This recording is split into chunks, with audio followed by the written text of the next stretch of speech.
en acción de gracias, mis propios padres me bloquearon la entrada. Mi mamá me gritó, ya no eres de esta familia, y mi papá añadió, lárgate.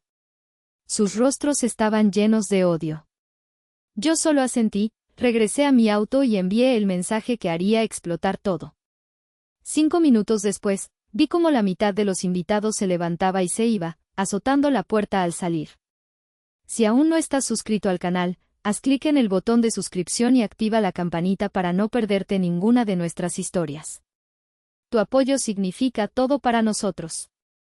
Si esta historia te parece interesante, déjale un like. También me encantaría saber de qué ciudad eres, déjanos el nombre de tu ciudad en los comentarios. Ahora, empecemos con la historia. Mi nombre es Alondra, tengo 31 años.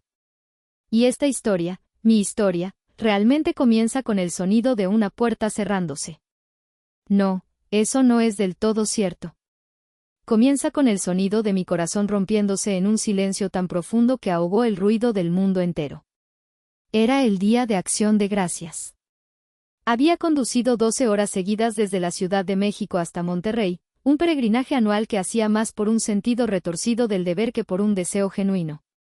El aire de noviembre en el norte era frío y cortante, olía a hojas secas y a la promesa de un invierno duro. Mientras bajaba de mi auto, el aroma que salía de la casa de mis padres era una contradicción cruel: pavo rostizado, relleno de salvia, el dulce perfume de la tarta de calabaza. Olía a hogar, a familia, a todo lo que yo anhelaba y que siempre parecía estar justo fuera de mi alcance. En mi mano llevaba una botella de vino tinto, una cosecha especial de Baja California que costó una pequeña fortuna, un tributo que sabía que nadie apreciaría, pero que traía de todos modos. Era parte del ritual, mi ofrenda de paz a unos dioses que nunca estaban satisfechos. La casa estaba iluminada como un faro en la calle suburbana, las ventanas brillaban con una calidez dorada y podía escuchar las risas apagadas desde adentro. Eran las risas de mis tíos, de mis primos, de Leandro, mi hermano menor. Por un instante, me permití una fantasía. Imaginé que al abrir la puerta, las conversaciones se detendrían, las caras se volverían hacia mí y una sonrisa genuina, tal vez de mi padre, me daría la bienvenida. Una fantasía tonta, lo sé, forjada en años de desilusión. Subí los 3 escalones del porche, mi corazón latiendo un ritmo pesado y lento en mi pecho. Antes de que pudiera tocar el timbre, la puerta se abrió. Y allí estaban ellos. Mis padres. Roberto y Beatriz. No estaban sonriendo. Mi padre, Roberto, llenaba el marco de la puerta.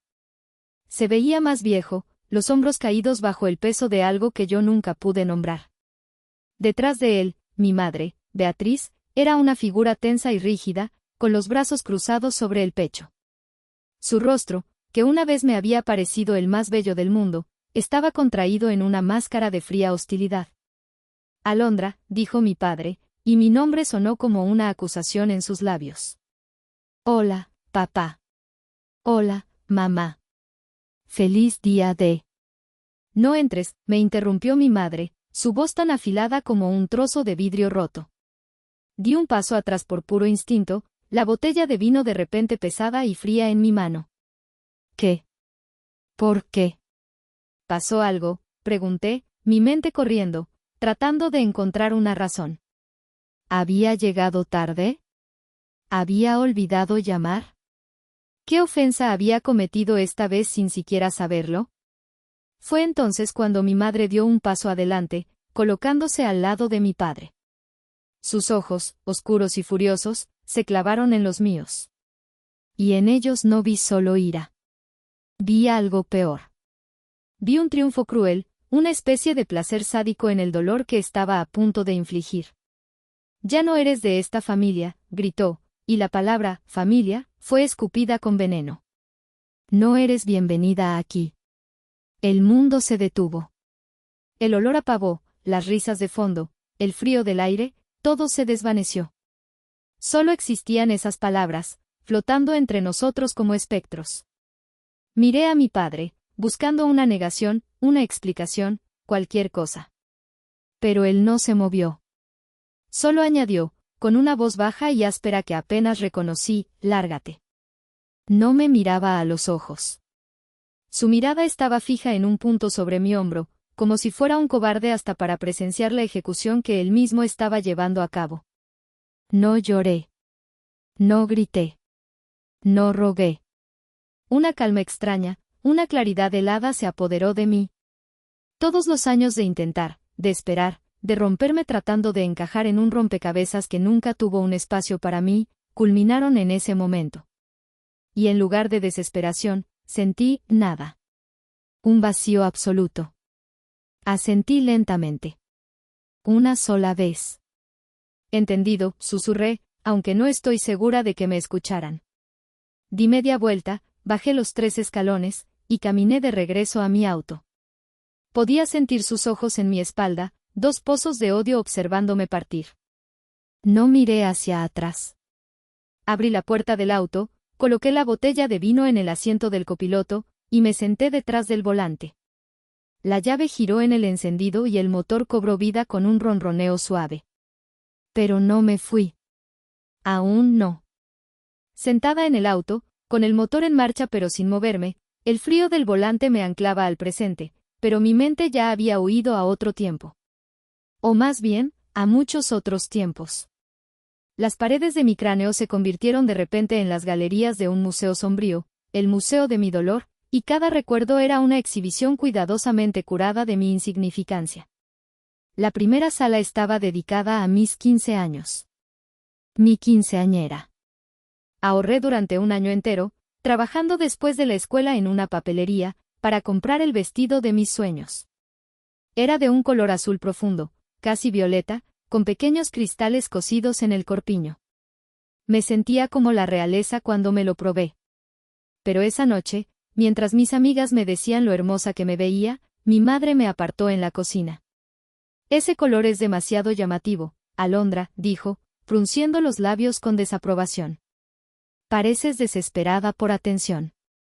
Y el corte, te hace ver ancha. Deberías aprender de tu prima Sofía, ella sí tiene clase. Pasó el resto de la noche ignorándome, dedicándose a presumir ante todos los invitados el trofeo de fútbol que Leandro, mi hermano de apenas 11 años, había ganado en un torneo escolar. Él, no yo, fue la estrella de mi fiesta. Mi madre incluso llegó a insinuar a algunas tías que mi interés por el diseño gráfico era poco femenino, que debería estar pensando en cosas más de señoritas. Esa noche aprendí que mi luz siempre sería opacada para que la de mi hermano pudiera brillar más. Caminé mentalmente a la siguiente galería, la de El Niño Dorado. Leandro. Siempre fue él. Cuando me gradué con honores de una de las mejores universidades de diseño del país, mis padres me llevaron a cenar a un restaurante modesto. Estamos orgullosos, dijo mi padre, aunque sus ojos estaban en el menú. Cuando Leandro se graduó a duras penas de una carrera técnica en un instituto local, le organizaron una fiesta masiva en el jardín, con mariachis y docenas de invitados. Es que es hombre, me explicó mi madre una vez, como si eso lo justificara todo. Él es el futuro de esta familia. Tú te casarás y te irás. Pero yo no me casé. Construí una carrera. Creé mi propia agencia desde cero. Y con cada éxito mío, sentía que la brecha entre mi familia y yo se hacía más grande. Mi éxito no era una fuente de orgullo para ellos, era una afrenta, una anomalía que no sabían cómo manejar. Y eso me llevó a la exhibición más dolorosa, la más reciente, la de las deudas invisibles. Hace 2 años, Leandro vino a mí con un plan de negocios brillante, o eso decía él. Un proyecto de comercio electrónico que iba a revolucionar el mercado. Necesitaba capital inicial. Solo $20,000, Alondra, me suplicó. Te lo juro, te los devolveré con intereses en 6 meses. Caí. Le transferí 25,000, porque un extra nunca está de más. Los 6 meses pasaron. Luego 1 año. Cuando le pregunté con delicadeza sobre el negocio, mi madre intervino. ¿Qué no ves que está estresado? Déjalo en paz. Eres tan egoísta, solo piensas en el dinero. Él necesita espacio para ser creativo. El espacio creativo, descubrí después, era un viaje de 3 meses por Europa, documentado con sonrisas deslumbrantes en Instagram. Fotos que me dolían físicamente al verlas.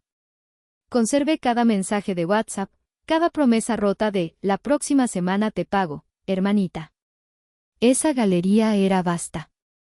Incluía los $15,000 que les di para remodelar el techo, y que se convirtieron en unas vacaciones de lujo en Cancún. Y, por supuesto, la pieza central, una camioneta SUV de $40,000 que le regalé a mi madre en su cumpleaños el año pasado. El préstamo estaba a mi nombre, para facilitar los trámites.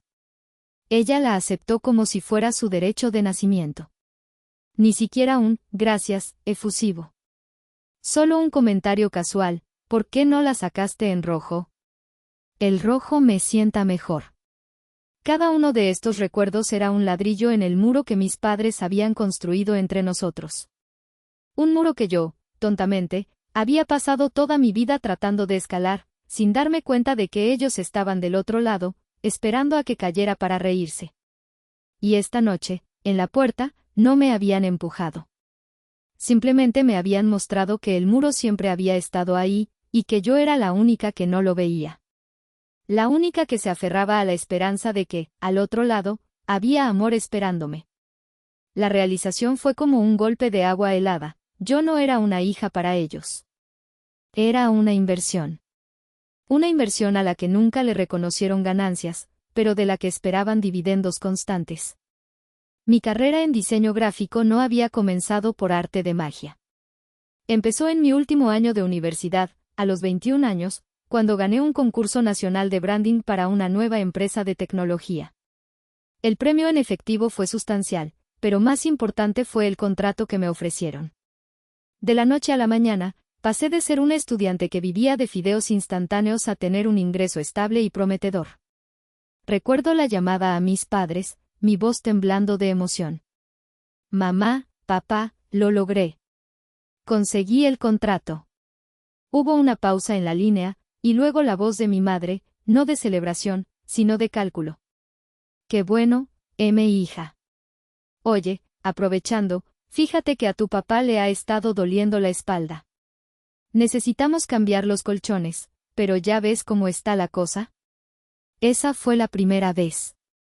La primera de innumerables veces. Ese primer cheque grande no fue para celebrar, ni para comprarme un mejor equipo de diseño. Fue para los colchones. Y luego para el boiler que se descompuso.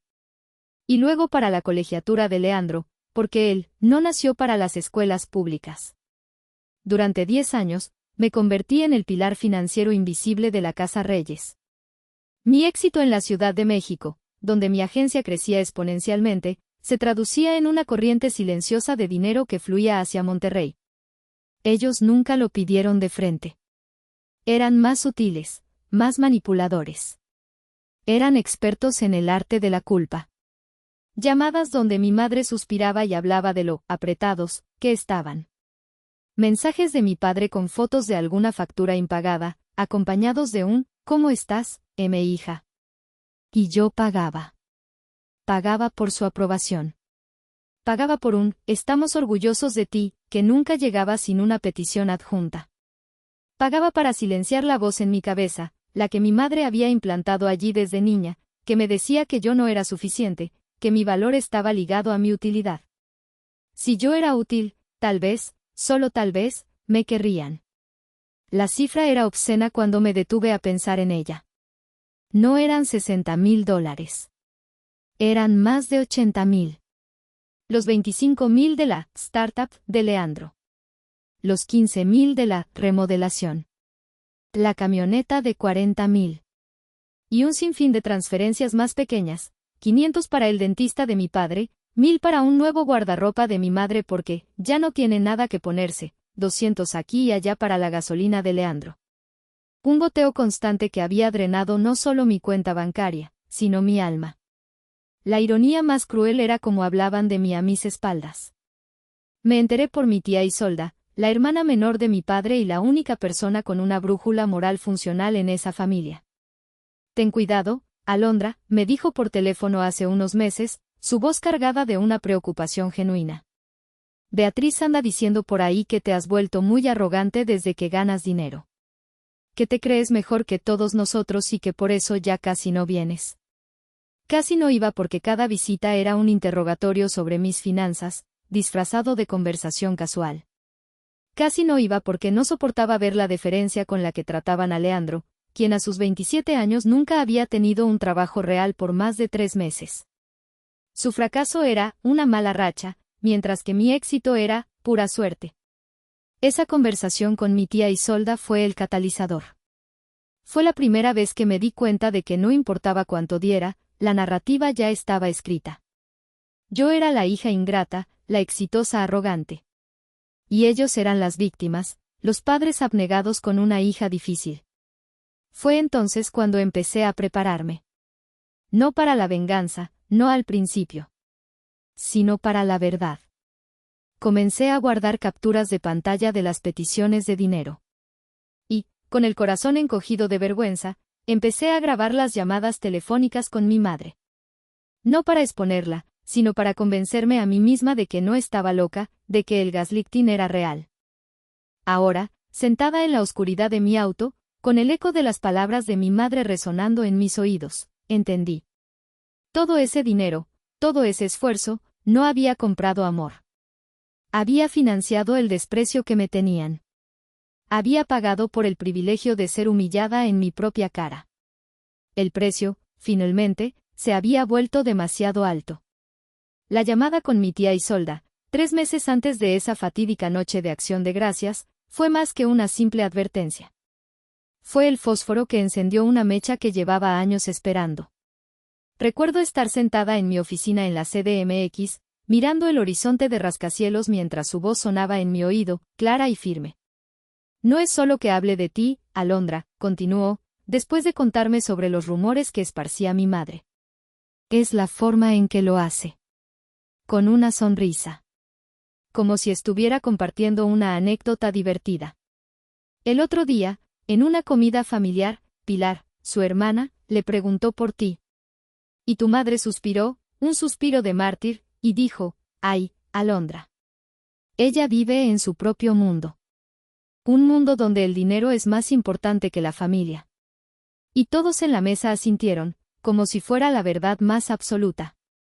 Sentí una punzada fría en el estómago. ¿Y papá? El que dijo, pregunté, aunque ya sabía la respuesta. Isolda guardó silencio por un momento. Tu padre miraba su plato. Ya sabes cómo es. Roberto le tiene pánico al conflicto, especialmente con Beatriz. Su silencio es su consentimiento. Esa frase me golpeó con la fuerza de una bofetada. Su silencio es su consentimiento. Mi padre no era un espectador inocente. Era un cómplice. Su inacción, su negativa a defenderme, era una forma pasiva de abuso que era casi más dolorosa que la agresión activa de mi madre. Al final de la llamada, mi tía me dijo algo que se quedaría grabado en mi memoria. Escúchame bien, sobrina. Tienes un corazón demasiado bueno, y ellos lo saben. Lo han usado como un arma contra ti toda tu vida. No dejes que tu bondad se convierta en su munición, Alondra. No lo permitas más. Colgué el teléfono y me quedé mirando la pantalla en negro durante mucho tiempo. La mujer exitosa, la dueña de una agencia de diseño, la que manejaba presupuestos de 6 cifras para clientes internacionales, se sintió de repente como una niña pequeña y asustada. La niña que escondía sus dibujos porque su madre los criticaba. La adolescente que aprendió a no hablar de sus logros para no incomodar a su hermano. Pero esa noche, algo cambió. La tristeza comenzó a dar paso a una resolución fría. Mi tía tenía razón. Había permitido que mi necesidad de amor familiar se convirtiera en una debilidad que ellos explotaban sin piedad. Esa misma noche, creé una carpeta segura en mi computadora. La llamé Proyecto Claridad. Y empecé a recopilar. No fue un acto de malicia. Fue un acto de supervivencia. Cada captura de pantalla, cada nota sobre una conversación, cada archivo de audio que guardaba, era un ancla a la realidad. Eran pruebas para mí misma de que mi dolor era válido, de que mis sentimientos no eran una exageración, como mi madre siempre decía.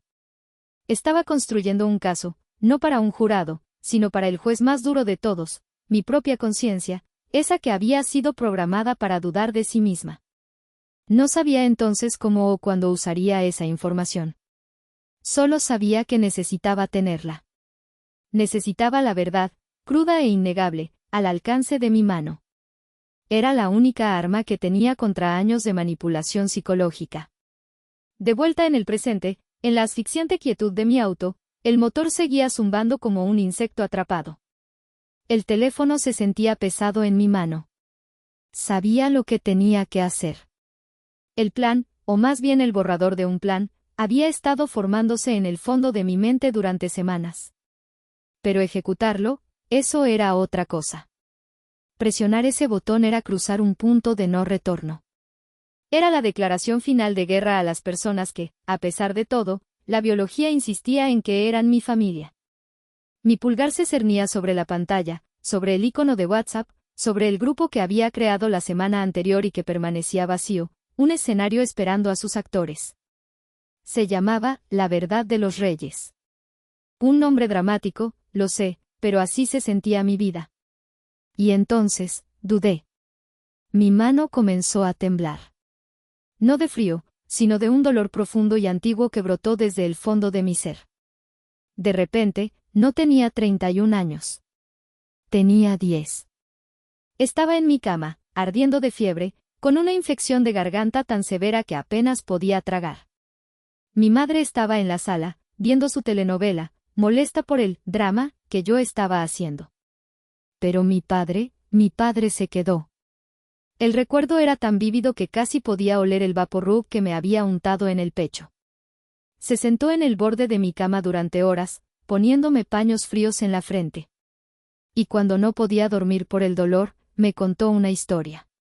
Una historia que inventó sobre la marcha, sobre una niña llamada Alondra que era una exploradora y descubría una ciudad perdida en la selva, una ciudad donde las aves cantaban melodías mágicas que podían curar cualquier enfermedad. Su voz era baja y suave, un bálsamo para mi cuerpo adolorido y mi espíritu solitario. Esa noche, en esa habitación oscura, él no era el cómplice silencioso. Era mi héroe. Era mi papá. Ese era el hombre por el que había seguido volviendo. No el hombre que estaba en la puerta hacía unos minutos, sino el fantasma de ese hombre. Había pasado los siguientes 21 años buscando a ese padre, esperando que reapareciera, que finalmente eligiera defenderme, que su amor por mí fuera más fuerte que su miedo a mi madre. Las lágrimas comenzaron a brotar de mis ojos. Lágrimas calientes y silenciosas que se deslizaban por mis mejillas y caían sobre la pantalla de mi teléfono. No lloraba por la mujer de 31 años que acababa de ser rechazada. Lloraba por la niña de 10 años que había vislumbrado un amor que nunca volvería a sentir. Lloraba por la pérdida, no de la familia que tenía, sino de la familia que desesperadamente había deseado, la familia que podría haber sido. ¿Y si me equivocaba? ¿Y si, al presionar ese botón, me convertía en el monstruo que ellos siempre dijeron que era? ¿La destructora, la ingrata, la que erin trapos sucios en público? Por un segundo, quise apagar el teléfono, poner el auto en marcha y conducir de regreso a la Ciudad de México, de regreso a mi vida solitaria pero segura, y olvidar que todo esto había pasado. Podía seguir mandando dinero. Podía seguir soportando la humillación. Era un dolor familiar, un dolor al que, de alguna manera, me había acostumbrado. Pero entonces, la imagen del rostro de mi madre en la puerta volvió a mí. La satisfacción en sus ojos. El desprecio. Y la voz de mi tía Isolda: no dejes que tu bondad se convierta en su munición. Mi llanto se detuvo. Las lágrimas se secaron en mi piel. La tristeza se transformó. Se endureció. Se convirtió en acero. Ya no se trataba de venganza. Se trataba de liberación. Se trataba de reclamar mi propia vida, mi propia verdad. Se trataba de decirle a esa niña de 10 años que merecía algo mejor. Que merecía un padre que luchara por ella no solo una noche, sino todas las noches. Respiré hondo, el aire frío llenando mis pulmones. mi mano ya no temblaba. Con una finalidad que me sorprendió a mí misma, abrí WhatsApp, seleccioné el archivo de video de mi galería y lo adjunté al grupo. Añadí a los 7 contactos que había elegido cuidadosamente. Mi pulgar se posó sobre el botón de enviar. Y esta vez, no hubo duda. El mensaje no era un simple texto. Era un misil balístico intercontinental disfrazado de un enlace de YouTube. Un video privado, de exactamente 5 minutos de duración, que había editado con la precisión de un cirujano durante las últimas 3 semanas. Era mi obra maestra, una sinfonía de su hipocresía. El video no comenzaba con ira, sino con hechos fríos y duros. La pantalla se abría con una imagen nítida, la captura de pantalla de la transferencia bancaria de $25,000 a la cuenta de Leandro. La fecha, la cantidad y el concepto, inversión inicial para proyecto, estaban resaltados en rojo. Mientras esa imagen permanecía en pantalla, el primer audio comenzaba a sonar. Era la voz de Leandro, grabada de una llamada que le hice un mes después de la transferencia. Su tono era condescendiente, casi divertido. Mira, Alondra, estas cosas toman tiempo. No puedes esperar a hacerte rico de la noche a la mañana. Tienes que ser paciente. La escena cambiaba. Ahora, un nuevo audio, esta vez de una calidad ligeramente inferior. Era una grabación que había hecho de su perfil de Instagram antes de que lo hiciera privado. Se le oía riendo a carcajadas con un amigo en una fiesta en un yate en Ibiza. Mi hermana es un cajero automático con complejo de culpa, decía, su voz ahogada por la música. Solo tienes que hacerla sentir un poco mal por ser tan exitosa, y te da lo que quieras. Salud por las hermanas mayores neuróticas. El video pasaba a la siguiente pieza de evidencia. Una serie de capturas de pantalla de mis conversaciones de WhatsApp con mi madre. Sus mensajes eran un estudio de manipulación pasivo-agresiva. Hija, qué estrés, llegó el recibo de la luz altísimo. Seguido de un emoji de cara triste. ¿Tu padre anda con el Jesús en la boca por el pago del predial? Y justo después de esa cadena de mensajes, inserté el audio más devastador. Era una llamada grabada entre mi madre y mi tía Pilar. La voz de mi madre era un susurro conspirador. ¿Alondra? Ay, hermana, esa niña es un caso perdido. Se la pasa inventando que su empresita es la gran cosa, pero yo creo que está a punto de quebrar. Todo lo que hace es para llamar la atención. Pura apariencia. El audio continuaba. El otro día me dijo que no podía ayudarnos con una cosa y le tuve que recordar que es su deber. Para eso están los hijos, ¿no? Para cuidar de sus padres. El clímax del video estaba reservado para mi padre. Mostraba una docena de mensajes de texto suyos, todos similares. Fotos de facturas, seguidas de frases como, ahí nomás para que veas cómo andamos, o, no te preocupes por nosotros, hija, ya veremos cómo le hacemos. Nunca una petición directa. Siempre el mártir silencioso. Y para rematar, el audio final. Era de la llamada de cumpleaños del año anterior. Ellos habían olvidado mi cumpleaños. Cuando finalmente llamé yo, mi padre contestó. Alondra. ¿Cómo estás? Oye, qué pena, andamos en 1000 cosas. Hablando de eso, ¿no tendrás por ahí unos 5,000 pesitos que nos prestes para la compostura del coche de tu hermano? Ni una felicitación. Solo una mano extendida. El video se desvanecía a negro. Y entonces, unas letras blancas aparecieron en la pantalla, una por una, en un silencio absoluto. Más de $80,000. 10 años de mentiras. 10 años de esperanza. Ambas cosas terminan hoy. Esta es la razón. Revisé la lista de los 7 destinatarios en el grupo La Verdad de los Reyes una última vez. Tía Isolda, mi única aliada. La necesitaba como testigo. Tío Rogelio, hermano de mi madre, un hombre de negocios chapado a la antigua pero con un fuerte sentido del honor. Odiaba a los mentirosos. Primo Javier, hijo de Rogelio, cercano a mi edad. Siempre habíamos tenido una buena relación, aunque distante. Era inteligente y no se dejaba manipular. Prima Sofía, la de la quinceañera, la hija perfecta. Se había casado y alejado un poco, pero sabía que en el fondo tenía buen corazón. Carlos y Elena, los mejores amigos de mis padres desde hace 30 años. Los padrinos de bautizo de Leandro. Ellos eran la audiencia más importante y su opinión era ley para el círculo social de mis padres. Don Armando, un viejo amigo de mi abuelo, el patriarca no oficial de la familia extendida. Su juicio era final.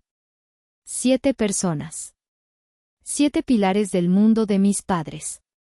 7 bombas de tiempo. Mi dedo presionó el botón de enviar. El icono de la flecha de papel se convirtió en un pequeño reloj, luego en una sola palomita gris, y finalmente, casi al instante, en 2 palomitas azules. Entregado. Leído. La sinfonía había comenzado. Ahora solo quedaba esperar el crescendo. El silencio en el auto se volvió denso, pesado. Cada segundo se estiraba como una eternidad. Conté hasta 63 veces. 3 minutos. ¿Había sido un error? ¿Se reirían de mí? ¿Reenviarían el video a mis padres con un emoji de carcajada? La duda, esa vieja y traicionera amiga, comenzó a susurrar en mi oído. Y entonces, mi teléfono vibró con una violencia que casi me hace saltar. Era una llamada entrante. En la pantalla brillaba el nombre, Tía Isolda. Contesté, mi garganta repentinamente seca. Hola. Alondra. Su voz era un torbellino de furia y conmoción. No estaba en un lugar silencioso, o podía escuchar el murmullo de voces y el tintineo de cubiertos de fondo. Acabo de ver el video. Lo vi todo. Esa mujer es una víbora. Beatriz es una maldita víbora. Tía, cálmate. No me voy a calmar. Estoy viendo esto en la mesa, con tu madre sentada a 3 lugares de distancia, hablando de su receta de relleno como si fuera la Madre Teresa. No puedo, Alondra, no puedo seguir sentada aquí. Escuché un ruido sordo, como una silla siendo empujada bruscamente. Estoy harta. Me voy de aquí. No tienes que hacerlo por mí, dije, mi propia voz sonando débil. No lo hago por ti. Bueno, sí, también por ti. ¿Pero lo hago por mí? Por decencia. Por no ser cómplice de esta porquería. Su voz se quebró un poco. Dios mío, sobrina, cuánto has tenido que aguantar. Lo siento tanto. Antes de que pudiera responder, la llamada se cortó. Y mientras miraba la pantalla, mi auto, estacionado a 2 calles de distancia pero con una línea de visión clara hacia la puerta principal de la casa de mis padres, se convirtió en un palco de primera fila para el drama que se desarrollaba. La puerta principal se abrió de golpe. La figura alta y delgada de mi tía Isolda salió como una furia, su abrigo a medio poner sobre los hombros. Se detuvo en el porche, se giró y gritó algo hacia adentro que no pude oír, pero su lenguaje corporal era universal, estaba echando chispas. Luego bajó los escalones a zancadas y se dirigió a su coche. Apenas un minuto después, la puerta se abrió de nuevo. Esta vez era mi primo Javier. Salió más tranquilamente, pero su rostro estaba pálido y tenso. Sostenía su teléfono en la mano como si fuera una pieza de evidencia en un juicio. Miró en mi dirección, aunque no podía verme en la oscuridad. Asintió una vez, un gesto pequeño pero significativo, y luego se fue. El éxodo había comenzado. Después de Javier, salieron Carlos y Elena, los amigos de toda la vida. No salieron juntos. Elena salió primero, secándose los ojos con un pañuelo. Carlos la siguió unos momentos después, con una expresión de profunda decepción. Intercambiaron unas palabras con mi padre, que había aparecido en el umbral de la puerta, y luego se marcharon, cada uno a su auto, en un silencio gélido. La puerta se quedó abierta. Pude ver una conmoción en el vestíbulo. Gente de pie, hablando en susurros urgentes. Mi madre apareció, gesticulando salvajemente. Su rostro, incluso a la distancia, estaba descompuesto por la rabia. La siguiente en salir fue Sofía, mi prima. Llevaba a su hijo pequeño de la mano. No parecía enojada, sino inmensamente triste. Me vio. O más bien, vio mi coche, el único estacionado en ese tramo de la calle. Se detuvo por un instante, y aunque no podía ver su expresión con claridad, sentí una oleada de algo que no esperaba, compasión. La mitad de la mesa. La mitad de los invitados se había ido en menos de 15 minutos. Se fueron en un goteo constante y mortal. Cada portazo de un coche arrancando era un golpe de martillo en el ataúd de la farsa que mi madre había construido durante 30 años. Me quedé allí sentada, mirando la casa ahora medio vacía, la luz cálida derramándose por la puerta abierta sobre un escenario de caos. No me sentí triunfante. No me sentí feliz. Me sentí vacía. Como si acabara de realizar una cirugía necesaria pero brutal, extirpando una parte enferma de mí misma, sabiendo que la cicatriz permanecería para siempre. La guerra no había terminado. Apenas había comenzado. La noche de Acción de Gracias fue la explosión inicial. La mañana siguiente fue la lluvia radiactiva. Desperté en mi solitaria habitación de hotel con una sensación de irrealidad, como si todo hubiera sido una pesadilla febril. Luego miré mi teléfono. Tenía 17 mensajes de texto, 5 llamadas perdidas y una notificación que hizo que se me helara la sangre. Mi madre me había etiquetado en una publicación de Facebook. Con manos temblorosas, abrí la aplicación. Allí estaba. Una foto de ella y mi padre, sonriendo forzadamente a la cámara. La leyenda era una obra maestra de la manipulación narcisista, un texto largo y florido que debería ser estudiado en los manuales de psicología. En estos tiempos difíciles, comenzaba, el verdadero valor de la familia se pone a prueba. A veces, por desgracia, las influencias externas y las narrativas falsas pueden envenenar incluso los lazos más fuertes. Nuestro corazón de padres está roto al ver cómo el dolor privado se convierte en un espectáculo público para llamar la atención. Hay quienes confunden el apoyo familiar con una obligación, y cuando se les ponen límites, reaccionan con una crueldad que no conocíamos.